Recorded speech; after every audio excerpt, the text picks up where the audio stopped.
Times did an analysis of ethnic representation in college campuses. Now, this is a big topic because of the fact that the Justice Department is going after universities that still implement affirmative action. And so with affirmative action in place on some college campuses, do minorities still or ever have any type of equal representation? And this analysis found out that no, they don't.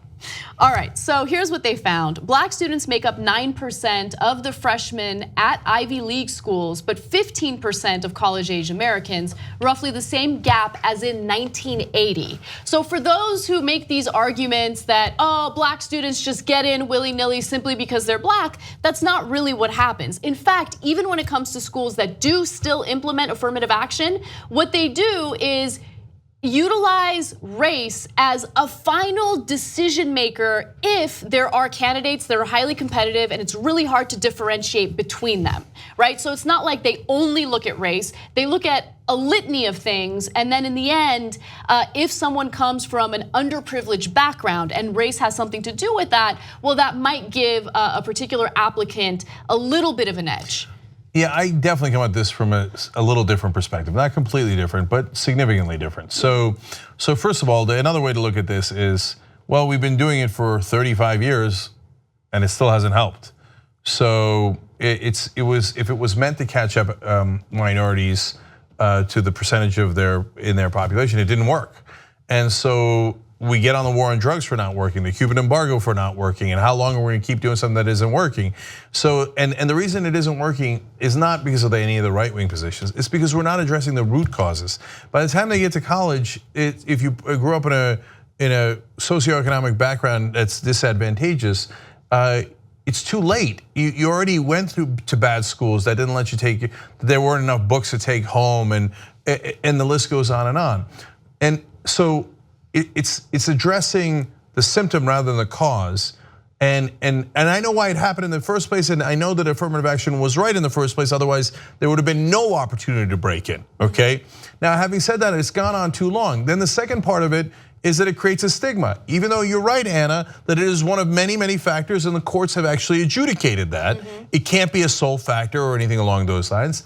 People assume it's the sole factor. Yeah, I know, this is the argument that you make that convinces me the least. I think it's like the weakest argument you make, because I don't care what people assume. No, but it stigmatizes people. I know, but I don't care. Look, the people who latch onto the hatred toward black students and they say, the only reason why they got in was because of affirmative action, they're gonna hate on those students anyway. So I don't wanna use that or their feelings or emotions as some sort of factor that's gonna convince me otherwise, right? I wanna make sure that fair is fair. Your argument about inequality beginning at grade school is a great argument, and you're right. This affirmative action does try to put a Band-Aid on a gushing wound, and that gushing wound is the inequality with the public school districts throughout the country. The way that they're funded, many school districts are funded through property taxes. So think about that for a second. If you're living in a poor neighborhood where property values are low, property taxes will be low. And so funding for the schools in those areas are obviously gonna be low. And so there is no equal footing. That's something that absolutely needs to be addressed. Now let me give you a few more stats that this analysis found. In Mississippi, Louisiana, Georgia, and South Carolina, blacks represent about a third or more of each state's college age population, but less than 15% of the freshman enrollment at the flagship university. The number of Hispanic and black freshmen on the University of California campuses declined immediately after California's affirmative action ban took effect in 1999. So in some cases, affirmative action actually did help kind of equalize things among races on college campuses. California would be an example of that. Once they got rid of affirmative action, then you saw the enrollment of black students and Hispanic students go down considerably. But we've got to give you really important context on that, because the only group that went down more was whites. So wait, blacks and Latinos went down, so did whites, their enrollment. It's because Asians went up tremendously once you took away affirmative action. That's right. And so, so the share of white students at many of these top schools, according to this findings, in some cases, the share of white students fell below 50%. And so they give one example here of Rice University in Houston, which amazingly was actually exclusively white until the mid-1960s. But now the white percentages declined all the way down to 42% in 2015 from when it was 87% in 1980.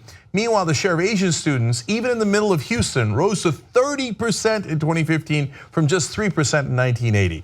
So white folks, be careful what you wish for. You take away affirmative action and the share of whites go way down. Okay, and so look, I think you take away affirmative action, or much better, make it based on socioeconomic grounds and take away legacies. Yes. That's the fair way to do it.